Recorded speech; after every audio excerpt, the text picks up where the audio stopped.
Hello,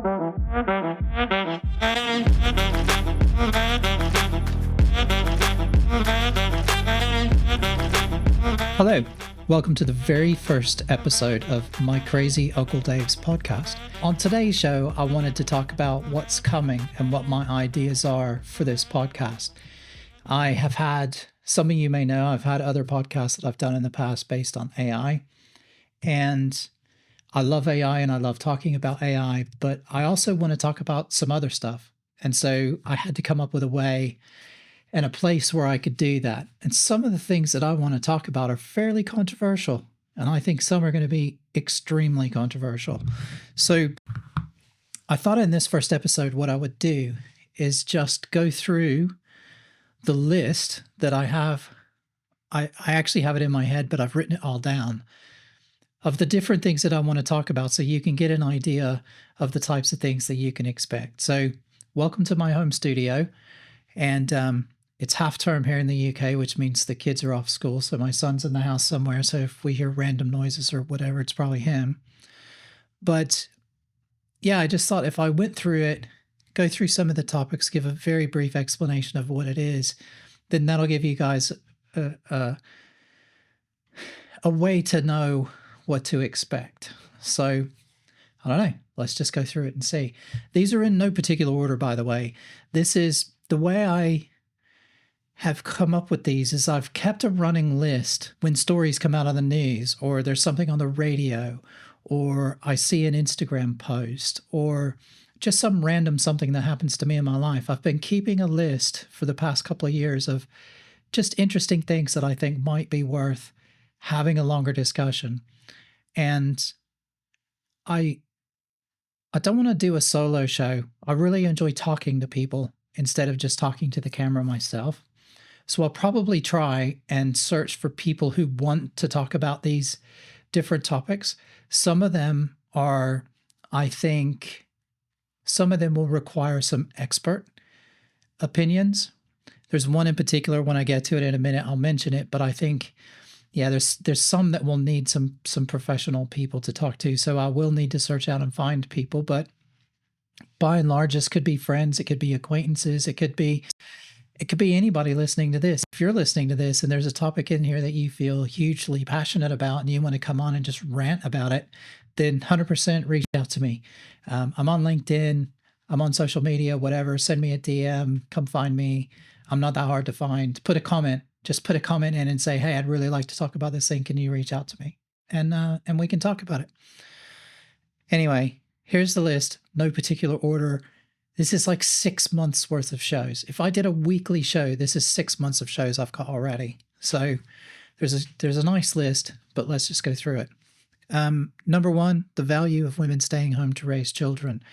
And my opinion is that society in general, I think for a long time, has had this idea that if women stay home with the kids, that they're just off having lattes with their friends, and that's not really work.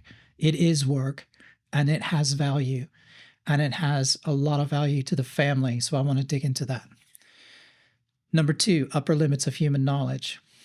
This is coming off the back of a lot of the AI discussions that I've had over the past couple of years about what is intelligence. And it's my personal opinion that I think that there is an upper limit to human intelligence. We do have a hard limit. We can't, as humans, our brains can't hold more than a certain amount of information, whereas AI doesn't really have that problem. And so what does that mean for us as a species, and how do we psychologically deal with that? Number three, American medical system. Huge topic. I get that. I've had some particular experiences with my mom's healthcare. She lives in the US, I live in the UK. I think I do have some thoughts about how it works and how the insurance industry works and things like that. So that could be quite an interesting one. And having lived and worked and taken advantage of both healthcare systems in the US and in the UK, I have maybe some interesting insight into that. So hopefully that could be an interesting discussion. Number four came up when I went to Dubai, and I just started wondering that, is the low carbon initiative that's being driven, this narrative that's being driven mainly by Western countries, is that just some sort of a long-term cover story to destabilize the power of the Middle East? I don't know. Could be interesting to talk about. There's probably some people out there who know a whole lot about the history of the Middle East and what's happened with oil and everything since probably the late 60s, early 70s. And if I can find one of those people to talk to, I think it might be super interesting. Another question I've had that comes up all the time is like, I don't know how many of you have ever walked around in your town, wherever you live, and you see there's these restaurants and they never have any people in them. How do they stay open? I don't understand. I know how much they pay and things like their business rates and their rent and their electricity and their staff costs. There's several places like that where I live. And I literally just look at it and I'm like, how are they actually open? So I know someone who has run restaurants in the past and has some really interesting insight into that. So that'll be a great discussion. His name's Richard. And I really want to get Richard on. So I'll try and probably do one of those. That will probably be one of the first ones, actually. Again, these are in no particular order. These are just as I put them in. The next one, number 6, the perks of age in business. And this came out also from my trip in Dubai, where I was thinking about, now that I'm I'm middle 50s now. And when I go to events, even if it's an event I've never been to, I tend to hang out with people of my own age.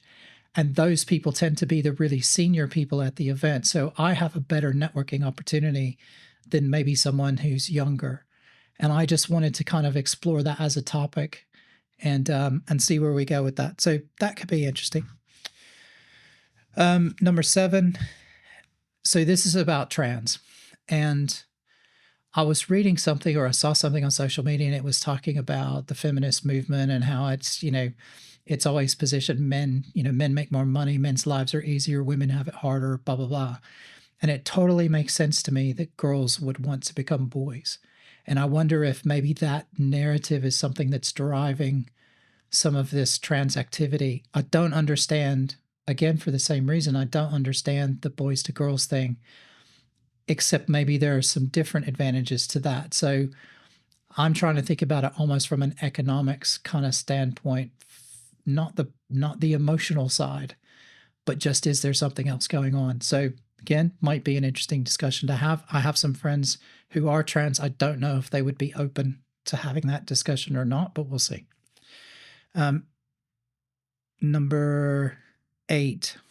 So this is the one where I'm just going to say, before I even mention it, I want to get some professionals in to talk about this topic. But there was a news story that came out, and it was I think it was a man who had been convicted of downloading, I think it was child pornography images that had been created by AI. And the discussion was that that's totally wrong. But then I started to wonder, is that better than somebody downloading real images? I don't know. It feels like a really gray area. But surely in my mind, if somebody can get the same, or do they get the same satisfaction from an image that's AI created and just looking at it, or is there something more to it? That's going to be a really touchy topic, and I'm not going to tackle that on my own. I probably will have a couple of guests on that one. I'm looking for a psychologist, and I'm looking for maybe someone from law enforcement to have as people to talk to about that, because I don't want to just go off on my own. But I just wonder, if that, I don't know. Is that better or worse? I don't know. Number 9, can a layperson give last rites to someone who's dying? This is a thought I've had for years and years and years, and it's something I want to dig into. And I think it might be an interesting philosophical and religious topic. I know loads of different religions have some sort of a last rite when someone's dying. What I'm wondering is about what people think about the efficacy of that. If you're religious, obviously, if you don't believe in God, then you don't believe that's effective and whatever. Or maybe you do on a psychological point that it helps the person who's dying. Anyway, I'd like to dig into that as a topic as well. This one came up from an article that I read somewhere. I think it was on, I don't remember where it was. So number 10, what happens when someone interacts with an avatar of a real person and then they meet that person in real life and they like the avatar better? So this is if you create an AI version of yourself, maybe you put that out on LinkedIn or you have it do social kind of content for you, and people see that and they've never met you in person. And when they do meet you in person, they're disappointed and they're like, actually, the avatar is better. How do we deal with that? What happens then? That's maybe a situation we haven't really thought of. So thought it might be worth digging into that. I might do that with people who I know who use avatars and may have come across, well, they may have met people who only saw their avatar ahead of time and maybe have a conversation about that. So that could be interesting. Number 11 is how do we get people off benefits? So my thought around this is, and full disclosure, I've been on benefits in the past. I was on benefits when I lived in America. I was on a program called WIC, which is Women and Children. It has to do with like you get milk and you're allowed to get foods and things like diapers and baby formula and stuff if you are low income. And I've been on food stamps in the past and stuff like that. So I understand how the system works, at least in America. And I think it's similar-ish in the UK. But the problem is how do you get people who want to do better off the system? Because once you're in it, it's so easy. And it's like, as soon as you make like $1 or £1 too much, then everything stops immediately. And then you're screwed again. So there needs to be some sort of a way to ramp people gradually off the benefits as they move into work and back into sort of normal higher paying jobs. I just don't understand why no one's been able to crack that yet. And I'd like to have a discussion about it. So that could be interesting. Number 12, how's the proliferation of low cost sort of video cameras impacted the professional market? Now, as a person who runs a media company and does podcast production and video production and audio production, this is obviously one that's close to my heart. But ironically, I'm sitting talking to you from my home studio on a camera with a decent lens, and it looks all right, and it sounds okay, hopefully. And this is something that in the past, you would have had to go to a studio to get this quality of recording. This isn't something that just anybody could do from home. And I think it's having a big impact on a lot of people at the lower end of the industry. So I want to talk to somebody who's maybe been doing it for longer. I have loads and loads of contacts and friends I can bring in to talk about this topic. So I do want to talk about that. Number 13, can AI be empathetic? Now, I know most people instantly will say no because it's not real. But for me, empathy is felt by the person receiving it, not by the person giving it. So if somebody interacts with AI and they feel like it's empathetic, to me, that's empathy. So AI can't experience empathy because it doesn't feel, but it can say something that's empathetic and it can elicit that feeling of empathy in the person receiving it. And I think that's the most important part. And so, again, like to dig into that. That's a little bit more philosophical. 14. Yeah, I saw this article on LinkedIn, and it's some company has set up, it's an AI startup, and it hosts chatbots modeled after real life school shooters and their victims. Yeah. Yep, you heard that right. Modeled after real life school shooters and their victims. I don't even know what to say about that. But then again, I'm talking about AI and abusive images. So I don't know. I don't know enough about that story. I do have a link to it and stuff, but I think that would be an interesting topic to dig into. It's something sort of similar to a topic I had on, I host another podcast called, or co-host another podcast called AI Evolution. And we talked about using AI for people who had passed away as a tool. So, maybe I could on my tombstone or my gravestone, I could have a little AI version of myself that runs and people could go and talk to it once I was dead. As scary as that sounds. So I don't know. Anyway, I thought that might be interesting. I saw so number 15, I saw on Instagram about how abandoning of friendships has had an impact on romantic relationships. And what that really means is we don't do social clubs and people don't really have friend groups as much, certainly post-COVID, but even before COVID, that was starting. And what's happening is that that's putting a lot more stress and strain on our romantic relationships because we expect our partners, our wives, our husbands, our partners, whatever, to fulfill all of those roles that our friend group used to fulfill. And so I thought that was quite interesting. Also in that discussion, they talk about, I think it's Simon Sinek. No, it's not Simon Sinek. Anyway, they also talk about work is the same. So work used to just be work.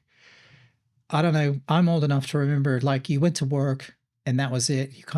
That was it. You had a couple of mates, whatever. You might have a laugh when you're working, but you then left work and you went off and you did your other stuff. Now, work has to be everything. It has to be, they have to align with your politics and they have to align with the way you view the world and they have to do this and all your friends have to be there and they drive your social life and everything. It's like, no.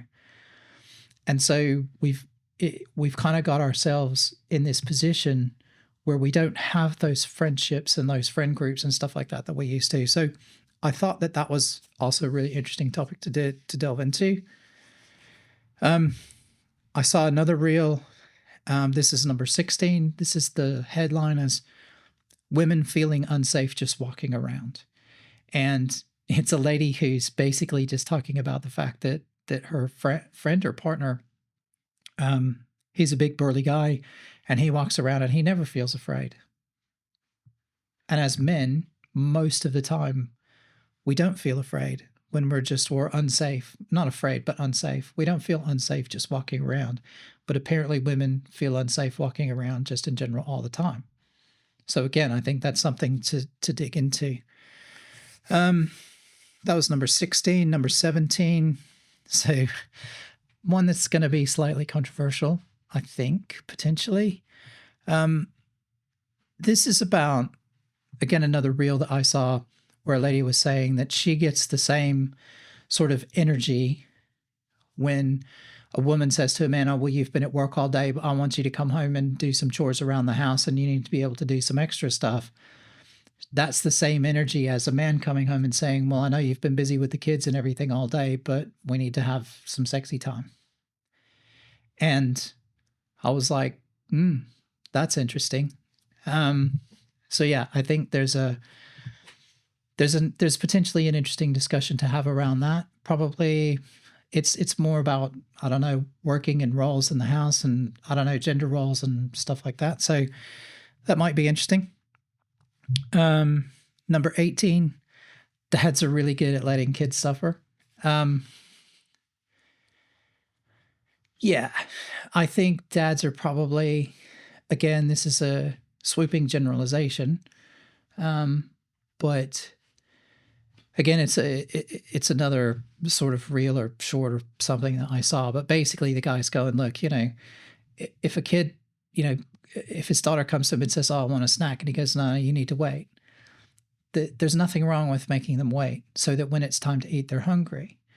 If the moms, because they're more caring, maybe, I don't know what it is, but they're always coming there going, oh, can I have an apple? Can I have a sweet? Can I have a this? Can I have a that?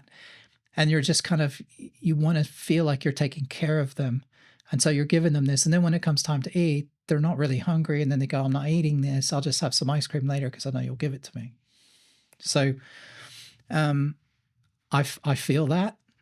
So, and I don't know if it's a male-female thing. I suspect there probably is some of that involved in it. So again, I think that might be good to dig into.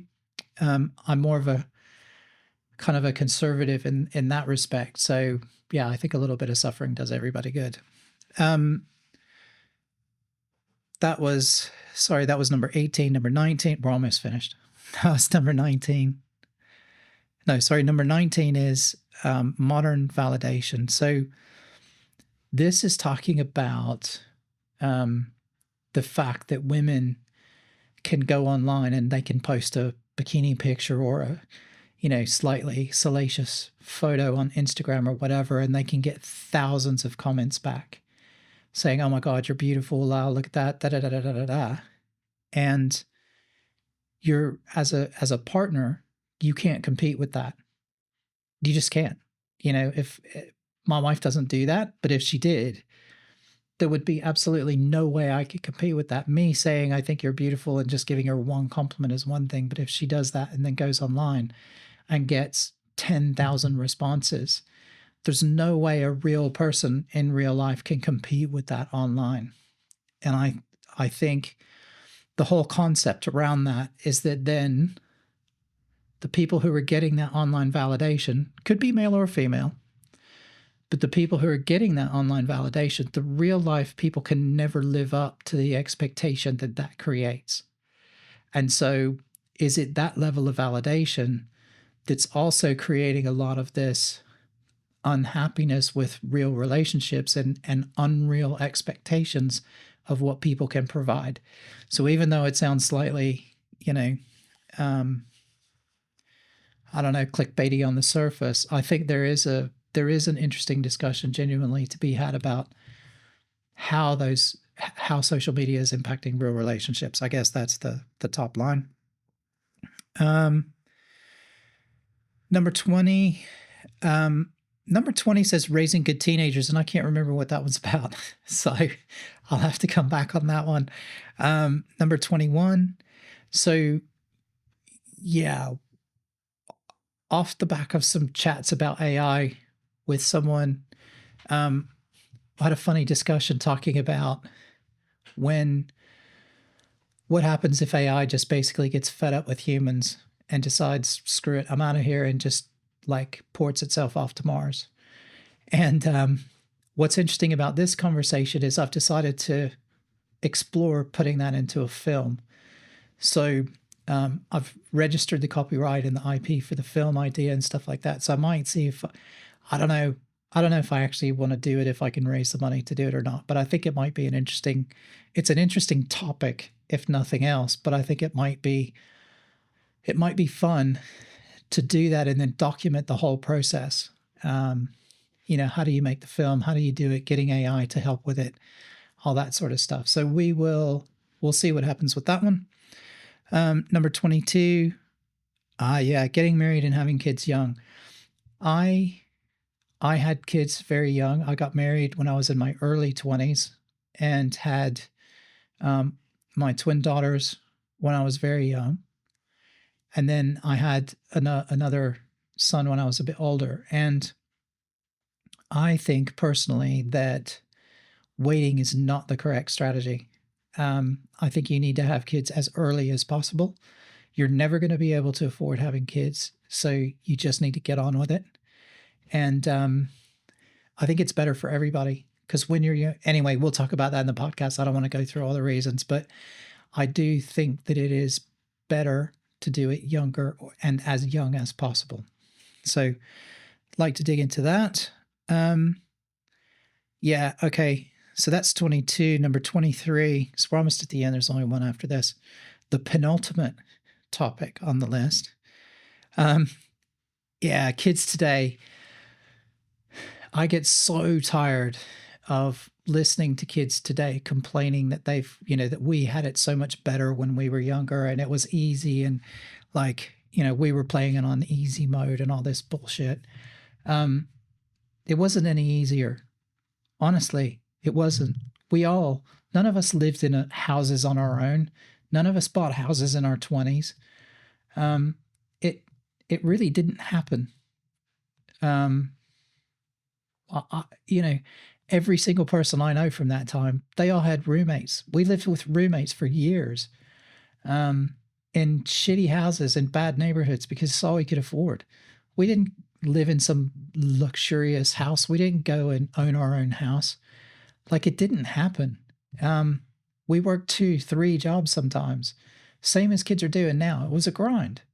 And I don't know where this idea that our world was so much easier came from, but I would like to get maybe an actual baby boomer on, and maybe get a Gen X, another Gen X person on like me, and just kind of talk about our experiences. But yeah, I think there's some, misunderstanding about how easy or difficult it used to be. And lastly on the list, certainly this won't be the last topic. It's just the last one on the list as of today. I heard someone talking about the fact that men and women are equal, but we are not the same. And I was like, hell yes, that is exactly true. Men and women have different roles. We have different roles in society. We've had different roles traditionally throughout history. And both of those roles are valid and are needed.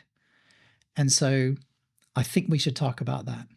And that kind of matches with some of the other topics as well. So there are a few threads. There's definitely an AI thread in there. There's a men and women in relationships thread in there. And then there's some other really random stuff. There's an ethical thread in there, if you want to think about it that way. But yeah, so the reason I wanted to do, now that we've gone through the list, I guess the reason that I wanted to do this today was because actually I've had quite a few people and friends that have known that I've been talking about doing this for quite a while have asked me, when are you going to start? When are you going to start? Or, when are you going to start? So they're keen for me to get going. And so I wanted to do something now, which is sort of the episode 1, just to go through everything. And then just to say, yes, okay, I'm getting started. I'm going to do this. So this is the list of topics so far. If you have any topics that you think, knowing now the types of stuff that I've put in the list, if you have other things that you think might be interesting for me to talk about, or that you would like to hear about, put it in the comments, or go to my LinkedIn, or I don't know, you can just put it in the comments. That'll probably be the best way. I'll put some links in the show notes where you can find me. So I'll put a link to my Instagram profile. I don't do anything on it, but in case you're curious, I'll put a link to my Instagram, and I'll put a link like the best place to find me is on LinkedIn. So I'll put a link to my LinkedIn profile, and you can go there. You can send a friend request or a connection, and then send me a message and say, hey, I listened to my Crazy Uncle Dave's podcast, and I'd like to talk about this topic, or have you thought about this, or whatever. And then let's have some interaction. So that's it for today. I have no idea how long this video is. What have we been on now? Yeah, about half an hour.